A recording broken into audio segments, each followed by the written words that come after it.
غزہ میں بھوک فلسطینیوں کی زندگیاں نگلنے لگی، 5 بچوں سمیت مزید 9 افراد دم توڑ گئے، مرنے والوں کی تعداد 122 تک پہنچ گئی، لاکھوں افراد موت کے دہانے پر۔ غزہ پر صہیونی فوج کی جگہ جگہ بمباری اور گولہ باری، 24 گھنٹوں میں امداد کے منتظر 9 افراد سمیت مزید 80 فلسطینی شہید، درجنوں زخمی۔ جنوبی غزہ میں مزاحمت کاروں کا صہیونی فوجیوں پر مہلک حملہ، کئی فوجی ہلاک و زخمی، ایک صحافی بھی جان سے گیا۔ غزہ میں شہید صحافیوں کی تعداد 232 تک پہنچ گئی۔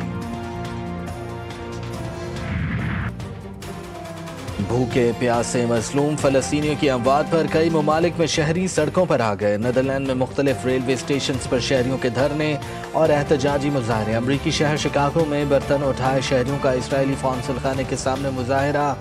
برازیل میں ہزاروں افراد کی ریلی۔ جنوبی کوریا کے شہر سیول میں بھی شہریوں نے برتن اٹھا کر احتجاج کیا۔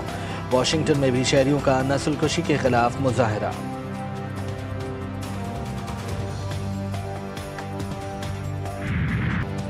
فرانسیسی صدر کا ستمبر میں فلسطین کو تسلیم کرنے کا اعلان۔ صدر ایمانوئل میکرون نے کہا کہ وہ ستمبر میں جنرل اسمبلی کے اجلاس کے دوران فلسطینی ریاست تسلیم کرنے کا اعلان کریں گے۔ میکرون کے اعلان پر امریکی صدر ٹرمپ برہم، کہا اس بیان میں کوئی وزن ہے اور نہ ہی اس سے کوئی فرق پڑے گا۔ وزیر خارجہ مارکو روبیو نے کہا کہ یہ فیصلہ حماس کے پروپیگنڈے کو تقویت دے گا۔ برطانوی وزیر اعظم سر کیئر سٹارمر نے کہا کہ ریاست کا درجہ فلسطینی عوام کا ناقابل تنسیق حق ہے، فوری طور پر فلسطین کو تسلیم کرنے سے انکار۔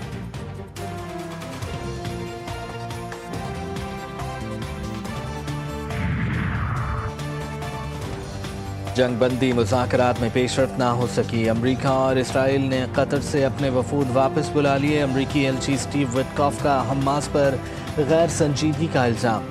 یرغمالیوں کی رہائی کے لیے دوسرے طریقے اختیار کرنے کی دھمکی۔ ٹرمپ نے کہا کہ حماس جنگ بندی اور قیدیوں کی رہائی کے معاہدے میں دلچسپی نہیں رکھتی۔ حماس کے سینئر رہنما باسم نعیم نے امریکی ایلچی پر جنگ بندی بات چیت کو غلط انداز میں پیش کرنے کا الزام لگا دیا۔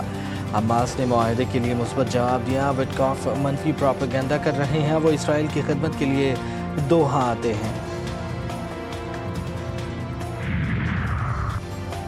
لبنان کی مسیحی برادری سے تعلق رکھنے والے جارج ابراہیم عبداللہ 41 سال بعد فرانس کی جیل سے رہا۔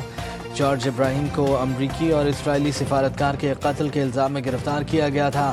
رہا ہونے کے بعد لبنان پہنچنے پر ان کا پرتپاک استقبال کیا گیا۔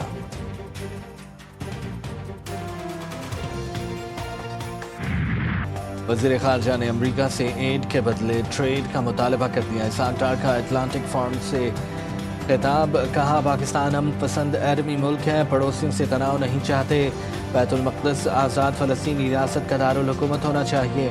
غزہ کی صورتحال انتہائی سنگین ہے، غزہ میں فوری طور پر سیز فائر ہونا چاہیے۔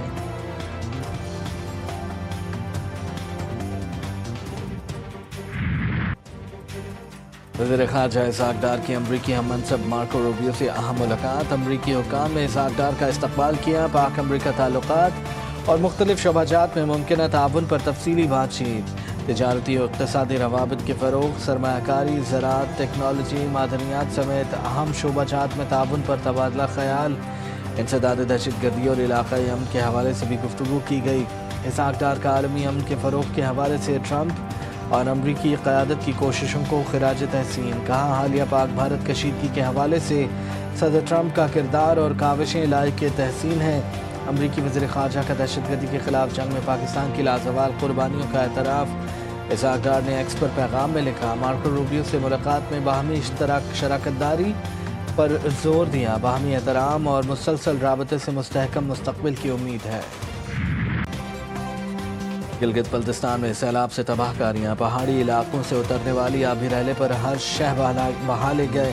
کچے گھر، دکانیں، لکڑیوں کے گودام، پل، گاڑیاں، کچھ بھی نہ بچا۔ کئی دیہات یا زمینی رابطہ منقطع، متعدد دیہات مکمل تباہ۔ تھور مینار کے مقام پر لینڈ سلائیڈنگ سے شاہراہ قراقرم عارضی طور پر بند، سیاحوں کی بڑی تعداد پھنس گئی۔ سیلاب سے اب تک 9 افراد جاں بحق، 12 سے زائد زخمی ہوئے۔ ترجمان گلگت بلتستان حکومت کے مطابق سیلابی ریلے میں لاپتہ افراد کی تعداد 10 سے 12 ہے۔ پاک فضائیہ کا گلگت بلتستان میں ریسکیو مشن کامیابی سے مکمل۔ پاک فضائیہ کے C-130 طیارے نے 25 جولائی کو گلگت بلتستان میں پھنسے سیاحوں اور مقامی افراد کو خصوصی پرواز سے ریسکیو کیا۔ طیارے سے 125 مسافروں کو نور خان بیس منتقل کیا گیا۔ ملک میں طوفانی بارشوں سے سب کچھ تہس نہس، سیلاب اور دیگر حادثات کے باعث مزید 14 افراد جاں بحق، مرنے والوں کی تعداد 266 ہو گئی، 628 زخمی۔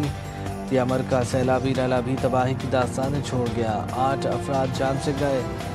ہری پور کی تحصیل غازی اور خانپور میں ندی نالے بفر گئے، مقامی آبادی کو شدید خطرات لاحق۔ مظفر گڑھ اور راجن پور میں طوفانی بارش، کوہ سلیمان کے پہاڑی علاقوں میں بھی بادل جم کے برسے۔